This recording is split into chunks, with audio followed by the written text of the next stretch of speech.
Bismillahirrahmanirrahim. Assalamualaikum warahmatullahi wabarakatuh.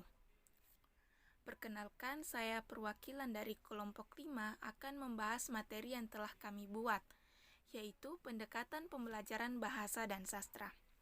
Adapun nama-nama dari kelompok 5 yaitu yang pertama Siti Herlianti Saleha, 2 Putri Ayu Lestari, 3 Waode Selsi Devria, keempat yaitu saya sendiri, Irma, 5 Rosmita Sari, dan yang keenam Nur Anisha. Langsung saja, pendekatan pembelajaran bahasa dan sastra. Pendekatan keterampilan proses Hertz, pembelajaran bahasa adalah pendekatan yang memberikan kesempatan seluas-luasnya yang ditujukan kepada siswa untuk review terlibat beroperasi aktif dan kreatif Hertz proses pengerolehan bahasa. Minimnya, mengenai pendekatan dan pembelajaran bahasa dan sastra Indonesia untuk mengupas tentang pendekatan dalam pembelajaran bahasa Indonesia. Maka dari itu, kami mengupas tentang pendekatan-pendekatan tersebut yang dapat mendukung siswa agar mereka dapat belajar dengan baik di dalam kelas.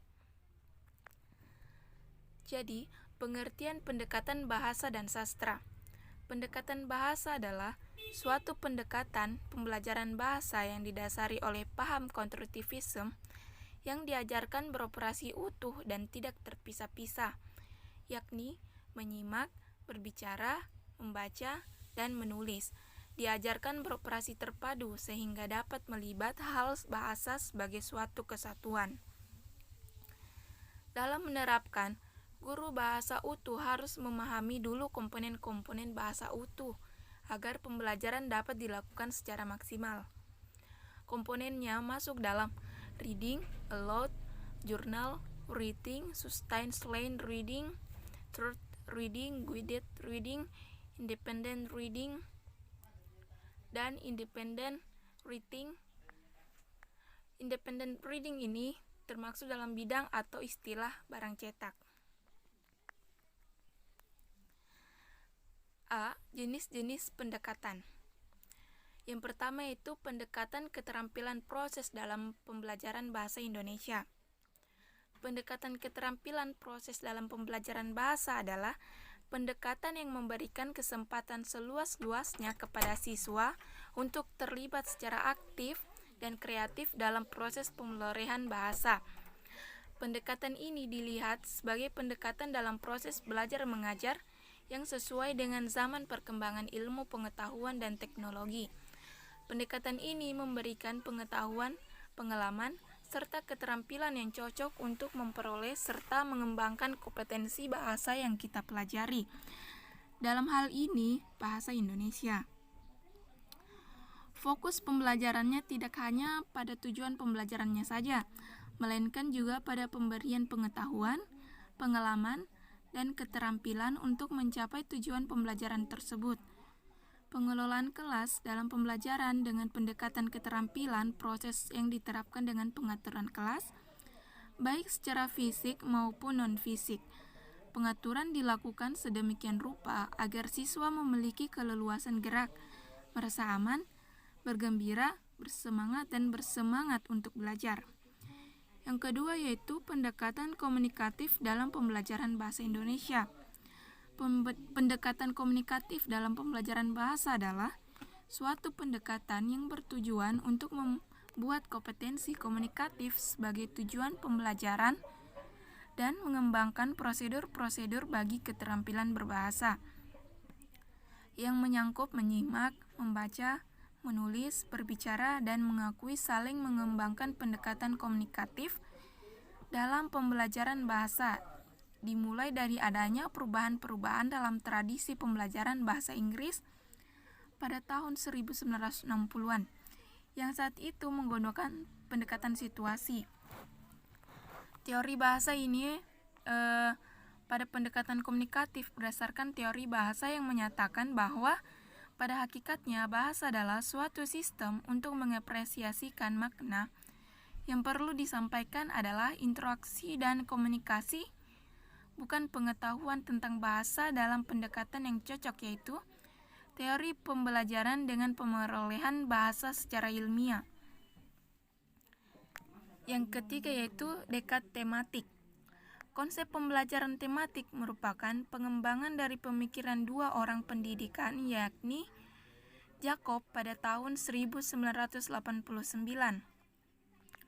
dengan konsep pembelajaran yang disiplin dan suatu pendekatan dalam pembelajaran yang secara sengaja dikaitkan dengan beberapa aspek, baik intra mata pelajaran maupun antar mata pelajaran, yang memberikan arti pada pembelajaran tematik. Peserta didik akan dapat memahami konsep-konsep yang dipelajari melalui pengalaman langsung dan nyata yang saling berhubungan dan tanpa menekan pada keterlibatan peserta didik dalam proses belajar pembelajaran, sehingga peserta didik terlibat dalam proses pembuatan keputusan, yang menyatakan bahwa pengalaman belajar peserta didik dalam posisi penting dalam meningkatkan kualitas lulusan. Dan peserta didik atau siswa harus mampu merancang dan melaksanakan pengalaman belajar dengan cepat. Siswa memerlukan bekal pengetahuan dan kecepatan agar dapat hidup di masyarakat dan bekal yang telah didapat dari sekolah yang diharapkan di lingkungan masyarakat. Namun hal itu tidak lepas dari bimbingan dan pencarian dari seorang guru. Yang ketiga B, karakteristik pendekatan tematik. Karakteristik pembelajaran tematik antara lain yang pertama yaitu pembelajaran berpusat pada peserta didik. Pembelajaran tematik ini dikatakan sebagai pembelajaran yang berpusat pada peserta didik karena pada dasarnya pembelajaran tematik ini merupakan suatu sistem pembelajaran yang memberikan kelulusan pada peserta didik, baik secara individu maupun kelompok. Peserta didik dapat menemukan konsep serta prinsip-prinsip dari pengetahuan yang harus dikuasainya sesuai dengan perkembangnya. Kedua, menekankan pembentukan pemahaman dan kebermaknaan, yang mengkaji suatu berbagai macam aspek yang membentuk semacam jalinan antar fenomena yang dimiliki peserta didik. Hal ini pengetahuan dan diharapkan akan dampak pada kemampuan peserta didik untuk menerapkan pembelajarannya pada macam-macam masalah di kalangan masyarakat. Ketiga, belajar melalui pengalaman langsung. Diprogramkan untuk melibatkan peserta didik secara langsung pada butir-butir pembelajaran yang dipelajari. Pendidik harus dapat menjadi penyedia dan pembimbing yang mengarahkan tujuan yang ingin dicapai. Sedangkan peserta didik sebagai pelaku pencari fakta dan informasi untuk mengembangkan pengetahuannya. Keempat, yaitu lebih memperhatikan proses dari hasil semata. C. Metodologi pembelajaran bahasa Indonesia. Metode yaitu cara teratur yang digunakan untuk melaksanakan suatu pekerjaan agar dengan perbaikan. Metode sangat kita perlukan dalam pengajaran atau saat kita mengajar nanti. Metode pembelajaran dapat disangkut pautkan dengan bagaimana cara dan model kita untuk mengajar. Sehingga model pembelajaran yaitu bentuk pembelajaran yang tergambar dari awal sampai akhir yang disajikan secara khas oleh guru. Di dalam kelas khas yang artinya dalam mengajar guru tersebut memiliki cara-cara dari pribadinya sendiri dalam mengajar. Dalam model pembelajaran keunggulan siswa yang pertama yaitu metode. Metode adalah prosedur pembelajaran yang menjadi tujuan utama. Kedua, teknik.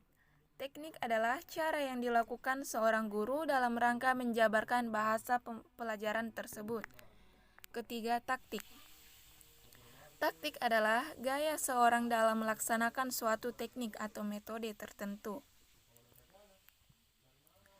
Menurut Nana Sujana dalam Rohani pada tahun 2004 menjelaskan bahwa strategi mengajar atau pengajaran adalah taktik yang digunakan guru dalam melaksanakan proses belajar mengajar atau pengajaran agar dapat mempengaruhi para siswa atau peserta didik mencapai tujuan pengajaran secara lebih efektif nyata atau perbuatan guru itu sendiri pada saat mengajar. Namun walaupun demikian, Guru harus mengikuti rambu-rambu yang telah ditetapkan. Ada beberapa jenis metode pembelajaran, yaitu yang pertama metode audiolingual. Metode ini sangat mengutamakan latihan atau pengulangan. Metode ini muncul karena terlalu lama waktu yang dibutuhkan dalam belajar bahasa yang diajarkan dicurahkan pada level kata. Kedua yaitu metode komunikatif. Metode ini harus mencangkup semua keterampilan berbahasa. Setiap tujuannya digolongkan dalam tujuan konkret yang merupakan produk atau hasil akhir. Sebuah produk di sini adalah sebuah informasi yang dapat dipahami, ditulis, dijelaskan, atau disajikan dalam bentuk tulisan. Ketiga, metode produk, yang dimana diarahkan pada berbicara dan menulis, yang dimana siswa dituntut atau diharapkan dapat menuangkan gagasan yang terdapat dalam keterampilan berbicara dan menulis secara runtun. Keempat, metode langsung, yaitu belajar bahasa yang langsung menggunakan bahasa secara langsung dalam komunikasi, agar siswa dapat berkomunikasi secara alami seperti penggunaan bahasa Indonesia di masyarakat. Kelima, metode partisipatori, yaitu yang lebih terlibat adalah terlibat secara utuh atau penuh, yang dianggap sebagai penentu keberhasilan belajar. Keenam, metode membaca, yaitu yang bertujuan agar siswa memiliki kemampuan memahami teks bacaan yang diperlukan oleh siswa. Ketujuh yaitu metode tematik, yang dimana semua kemampuan materi pembelajaran diintegrasikan ke dalam tema dalam satu unit pertemuan. Kedelapan yaitu metode kuantum. Metode ini merupakan metode pendekatan belajar yang bertumpu dari metode belajar yang mengutamakan kecepatan belajar.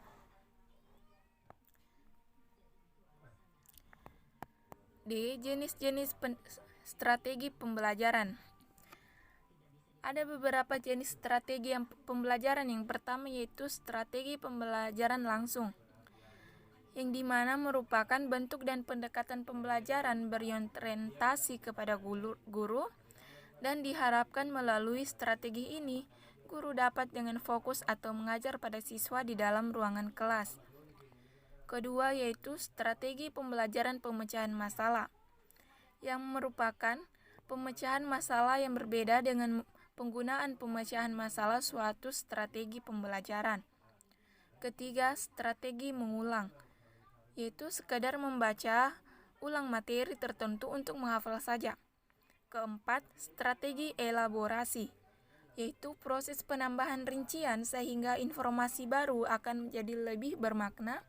Semua bentuk atau metode yang diajarkan oleh guru tersebut harus memiliki pengetahuan agar dapat mengajar dengan baik dan harus mengikuti sistem yang berlaku dalam aturan kaidah bentuk pembelajaran di kelas. Jadi itulah tadi materi yang saya bawakan. Adapun kesimpulan dari materi yang saya bawakan yaitu ada beberapa pendekatan yang sering digunakan dalam pengajaran. Yang pertama, perspektif perkembangan kognitif, bahwa dengan adanya interaksi antara anggota kelompok dapat mengembangkan prestasi siswa untuk mengolah berbagai informasi.